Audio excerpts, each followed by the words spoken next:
Silky beat.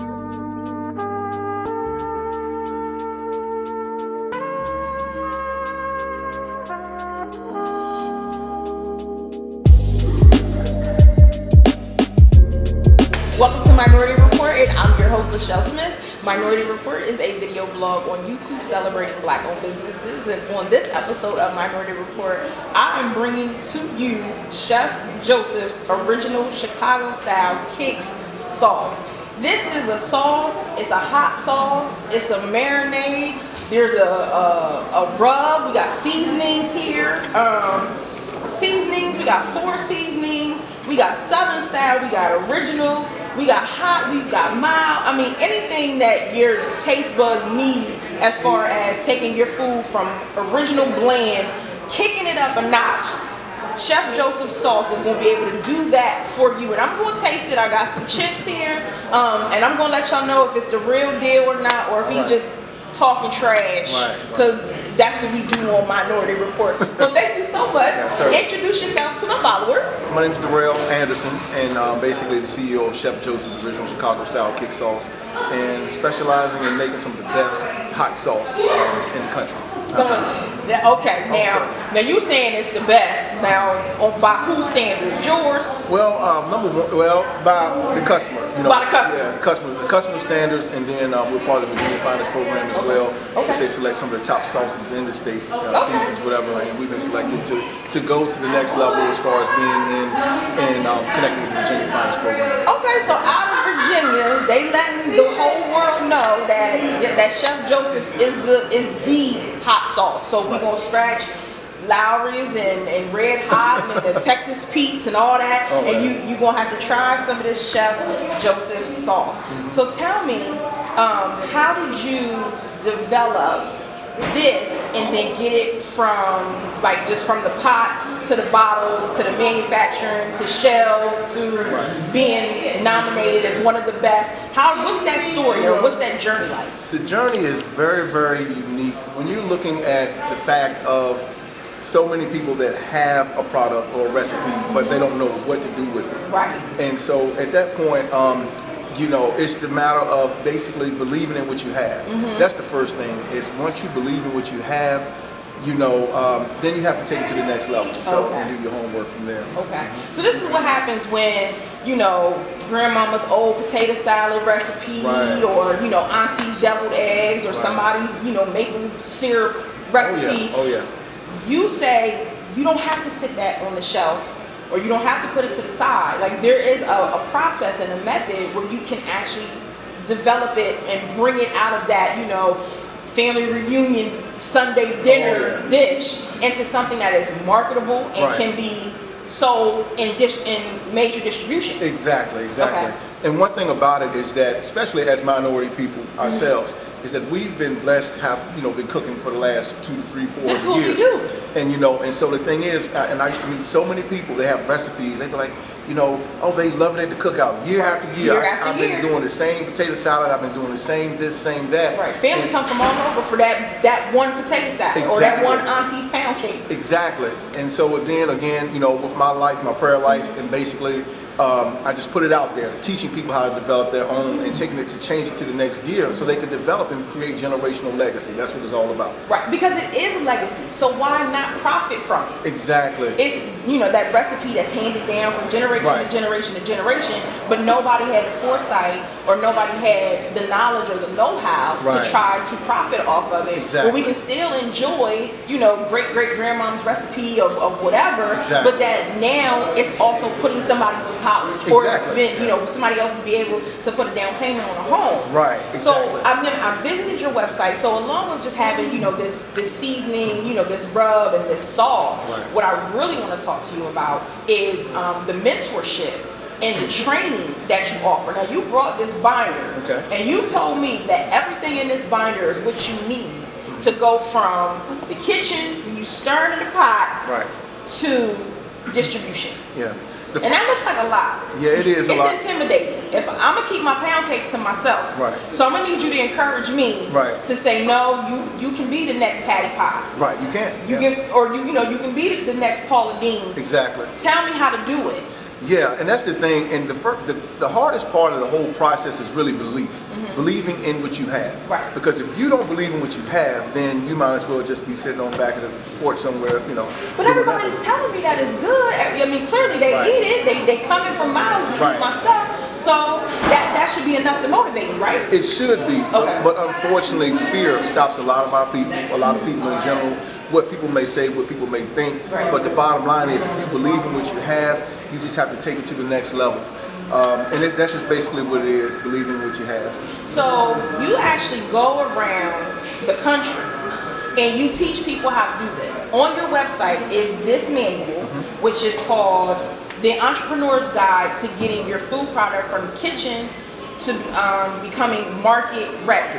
So you can actually purchase this on your website for $10 or download it into like the ebook. Ebooks, yeah. Or you have a video format. Yeah, virtual video training. Virtual video training. Yeah. Okay. It goes along with that, and basically it's a step-by-step guide of where I'm sitting behind the camera, breaking down the whole guide, step-by-step, who to call, websites, everything. And as you see, you can take notes in the book as well. So while you watch me on the screen and talk about my personal experiences, as well as the whole experience of developing your recipe, you actually have a book to go along with it. And it's pretty phenomenal. A lot of people tend to like it. So whatever it is, if it's a stew, if it's a soup, if it's a cake, a dessert, a pie, or what, a marinade that you're making, Darrell has it broken down for you. Like from what I can see, this is almost like foolproof. You start out perfecting your recipe, choosing your name, your logo, your design, pricing and cost analyzation, regulations and statutes, making your product safe for human consumption, because that's one thing, because we put extra, and we call it love, but sometimes it could cause diabetes. Business licensing and zoning, we call it love, but it's really not healthy. EIN, tax ID, paying your sales tax, insuring your product and your business. Insurance is major. I talk to a lot of business owners. They're like, hey, I want to be featured on your program, but they're not registered anywhere. They're not insured. I had one gentleman who provides a particular lawn care service. He's not insured. And I'm like, wow, you don't want to, hurt yourself or, trip and fall or something. And then you're not covered. The homeowner's not going to cover you. And then you're out, of whatever, damage that you've done either to yourself or, your lawnmower, your snowblower or something like that. So that's something that sometimes we overlook, but it's very important. And I'm glad that you note that here. Photos, marketing, branding, retail marketing, and then just the journey itself. Oh yeah, the journey itself. So where has this program taken you? Because I know that you've gone like far above, beyond. People have been reaching out to you. Oh, certainly. You might as well go on, drop names. Go ahead and listen. Oh, yes, it's if you want to, you don't have to. It's pretty powerful. The bottom line is, I'm just fortunate and blessed to be able to have the opportunity to be able to teach people. One of my friends years ago told me, once you start teaching people, doing this like a ministry, helping, reaching out to other people, that's when your true wealth will start coming. But back to real quick, if I can talk about making your product safe for human consumption, like we were talking earlier. Again, I meet so many people that have recipes year after year after year. And then I say, okay, well, what are you doing with this recipe? Well, it's really good. Everybody love it. Well, what are you doing with the recipe? Well, it's really good. Wait a minute. You have to go through the process, because if you believe in it, you will go through every step, so that way your product is safe. So when someone takes their tablespoon or whatever they put in their mouth, and you know that it's been FDA approved, we have the books and everything, your binder, everything to prove, hey, I've been through every step. That way the customer feels safe knowing, okay, this product is safe. Because a lot, you don't know if a person's clean, you don't know anything about that as well. But the journey as well. We don't eat everybody's greens. Exactly. Yeah. We don't eat everybody. We don't eat everybody's chitlins now. So you're going to teach individuals how to make the food not just edible, because of course we want it to taste good. We also want it to be safe as well. You don't want to get a bad reputation, and you just starting out. Like, you don't want it to just be good, but you also want it to be something that's set to a certain standard. And that standard is a federal guideline. That's the bottom line. Bottom line. And I tell people, even then, I don't care how good your product is, but until you go all the way with it, FDA paperwork, test kitchens, you do it all. Then that way, your product is solidified to be safe, et cetera, et cetera. And plus, you build trust, and you gain trust with the customer as well.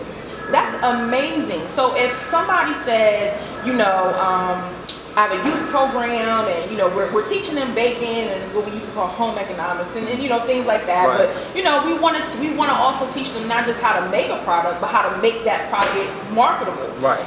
Anybody, not just youth, but if anybody who said, I think I'm going to take that leap. I think I'm going to take this bread or whatever it is that they're making in their kitchen, exactly. and I want to go ahead and I want to take it to that next level. Exactly. How can they attend one of your seminars or have you come and do an entire training class? How can we make that possible? Well, basically, you can actually reach out through the website, www.chefjosephskicksauce.com. But it's very powerful, again, talking about the seminars and how to basically take your recipe to the next level. We do have 2 different forms of seminars where we deal with business for people that are not as spiritual, but then we have also a faith-based track. Faith-based, yeah, exactly, faith-based. Because understand that these are gifts and talents that's given to us by the Most High. And until you understand that, then that's when you can take it to the next level. How to be responsible with your gifts and talents. Exactly. And being a good steward of your gifts and talents. And our leadership really should teach a lot about those type of things as far as what to do with your gifts and talents. Definitely. And then from that point, we can actually help them take it to the next level. Darrell, I'm going to try some of this here sauce now. I would like someone who cares about me to bring me some water. Okay. in case it's too hot. It's not too hot. It has flavor as well as a kick. So I'm just going to try this on just some old chips. You said it got kick. Hold on, I'm going to read it. It says original Chicago style kick sauce. The flavor is in good taste. Right. We got ingredients on here. You got nutrition facts. You got the website. The warning label as well. In a warning label. I don't know if I'm supposed to eat it without a warning label.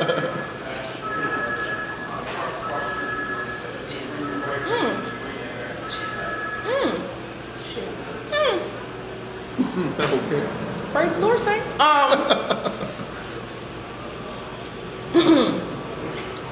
Whoa. It definitely has kick. Okay. Like it's all in my nostrils now. Okay. We do have mild as well. But it's good though. I like hot spicy, so this works for me. And you met Joseph and y'all connected, and it was it was just meant to be. Right, exactly. It was divine connection, and you were able to come together. And he just didn't want to go as far as you wanted to go, so you took it to the next level. It is good. I'm not gonna hold you. It is good. Okay. I'm not gonna sit here and eat this whole bottle on camera, even though I'm tempted. Okay. But I'm not gonna do it. Where can we find Chef Joseph's, either the rub, the seasoning, or the sauce? Or what stores are you in? Can we buy it strictly online? Tell me where I can find, because I'm gonna have to buy something. Well, right now you can actually you can get them offline. Most of the seasonings and rubs, everything are basically online as well. And we do a lot of food shows as well. Women shows, 3-4 day shows at a time. 100,000, anywhere between 5 to 100,000 people. Okay. So you can actually buy a lot and then do. So you attend the local expos. You're at all those events, church events. You're there. We gonna find you. Yeah, most of the time. So if we go to your website, we can register for your newsletter. Okay. So we know where to find you. Exactly. Oh yes, everything's on the upcoming events page. Everything's on the upcoming events, and you know exactly where to find you, where we can get this. Buy a couple bottles in salt, in bulk. Right. Stock up, because it's good. Y'all know I'm honest. Y'all know I tell the truth. It is good. It's definitely good. I want to thank you so much for being on Minority Report. I can't believe y'all got me eating on camera, Jesus. But thank you so much for being on Minority Report. I will definitely catch you guys next time. Please visit the website and get yourself some of Chef Joseph's original rub. Get you some of this sauce. It's hot. It's mild. It's good. See you next time.